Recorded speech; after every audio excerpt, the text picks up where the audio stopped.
Hello students, welcome to our YouTube channel. So class 9 से chapter 8 quadrilateral से exercise 8.1 से question number first है हमारा। If the diagonals of a parallelogram are equal then show that it is a rectangle. So A B C D एक parallelogram given है और इसका अगर डायगोनल्स इक्वल है तो हमें ये शो करना है कि ए बी सी डी एक रेक्टेंगल होगा। ठीक है। सो इसमें गिवन क्या है? गिवन है कि ए बी सी डी एक पैरेललोग्राम है।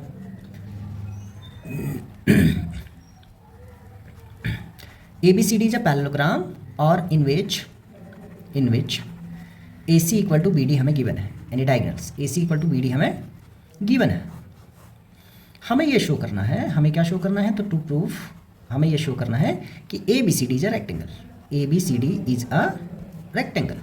अब ABCD रेक्टेंगल प्रूफ करने के लिए हमें क्या करना पड़ेगा? तो आपको पहले एक वीडियो देखनी पड़ेगी जो इसका इंट्रोडक्शन वीडियो है, तो वो वाली वीडियो आप देख लो, तब आपको बहुत ही अच्छे से पता हो जाएगा कि रेक्टेंगल कैसे मतलब क्या प्रूफ करना है रेक्टेंगल में। ABCD को रेक्टेंगल क्या प्रूफ करना है रेक्टेंगल में, मतलब कैसे।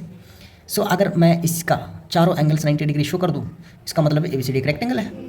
ठीक है। सो हमें ये प्रूफ करना है कि angle A equal to angle B equal to angle C equal to angle D equal to 90 degree, ये हमें प्रूफ करना है। इसका मतलब यही होता है। ठीक है। अभी देखो, अगर पैरेललोग्राम है तो पैरेललोग्राम्स की सारी प्रॉपर्टीज एक्टिवेट हो जाएगी। प्रूफ में आते हैं।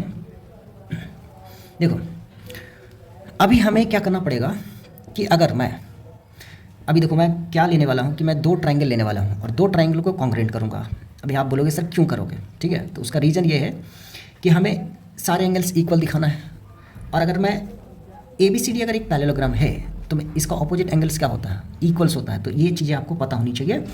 तो यहाँ पे मैं क्या लिख सकता हूँ कि angle A equal to angle C होता है, angle B equal to angle D होता है। क्यों होता है ऐसा? तो opposite angles are equal. Opposite angles are equal of a parallelogram. Opposite angles are equal. किस में इक्वल होता है? इन अ पैरेललोग्राम। सो अगर आपको पैरेललोग्राम का थ्योरी पता है तो ये चीज़ें लिख सकते हो। ठीक है। प्रूफ में हम लोग दो ट्राइंगल लेंगे, triangle ADB। So in triangle ADB and triangle ACB,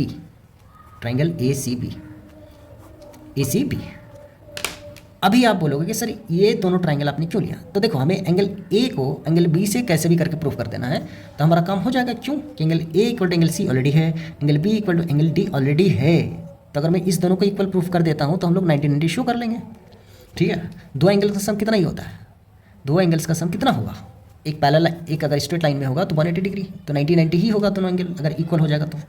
सो यहाँ से हमें तीन चीज़ चाहिए इस दो ट्राइंगल को कॉन्ग्रुएंट करने के लिए। अगर मैं इस दो ट्राइंगल को कॉन्ग्रुएंट कर दूँ तो मैं angle A equal to angle B show कर सकता हूँ। सो यहाँ पे देखो, AD इक्वल टू BC होगा इस ट्राइंगल में। ADB में AD और ACB में BC इक्वल होगा। क्यों? अब पूछोगे सर आप क्यों? तो क्यों का मतलब है opposite sides of a parallelogram are equal.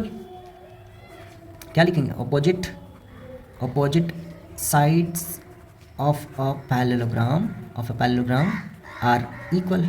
तो ऑपोजिट साइड्स जो होता है पैरेललोग्राम का क्या होता है? इक्वल होता है। उसके बाद एक चीज़ हमें मिल गया, यानी ये वाली साइड्स इस वाली साइड्स के इक्वल मिल गया। दूसरी क्या मिल जाएगी? देखो, AC इक्वल टू BD हमें ऑलरेडी गिवन है। किधर गया? AC इक्वल टू BD इधर है। ठीक है। AC इक्वल टू BD, ये यहाँ पे सिंपल रीजन क्या लिख देंगे? गिवन, कुछ नहीं करना है। तीसरी चीज़ हमें क्या मिल जाएगी? देखो, तीसरी चीज़ें बड़ी ध्यान से अगर देखोगे तो AB जो लाइन है दोनों में आ रहा है। यहाँ से भी आप देख सकते हो AB। तो मैं क्या लिख सकता हूँ? AB equal to AB is a common.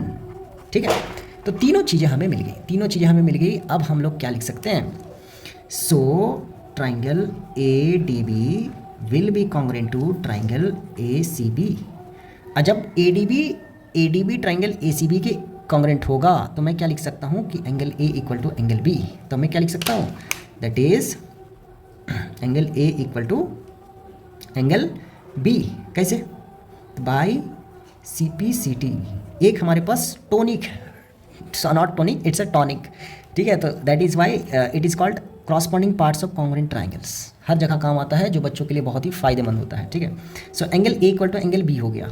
अभी देखो, ABCD पैरेललोग्राम है तो BC जो होगा वो BC AD के पैरेलल और इक्वल भी होगा। ठीक है। तो इसका मतलब है कि पैरेलल और इक्वल की साइड देखो, यहाँ पे दिखाता हूँ मैं आपको, ये दो लाइन पैरेलल है, यानी ये वाली line A B parallel C D, ये भी होगा, तो ए बी पैरेलल अगर सी डी है तो यहाँ से मैं अगर एक लाइन ले लेता हूँ, या मैंने गलती ले लिया, अच्छा ये लाइन हमें लेना है ना, तो ये वाली, ठीक है, ये नहीं लेना हमें, ये वाली लाइन लेना है पैरेलल, ठीक है, ये लाइन और ये लाइन हमें पैरेलल लेना है, यानी बी सी और डी है। तो यहाँ से एक लाइन गया है ऐसे, तो यहाँ वाली एंगल और यहाँ वाली एंगल, इन दोनों एंगल का सम कितना होगा 180 डिग्री, और इस दोनों एंगल को क्या बोलते हैं, को इंटीरियर एंगल, और को इंटीरियर एंगल का सम कितना होता है 180 डिग्री।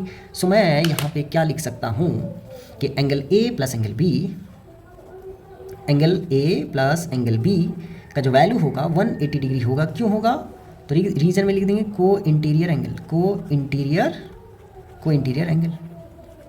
एंगल, ठीक है।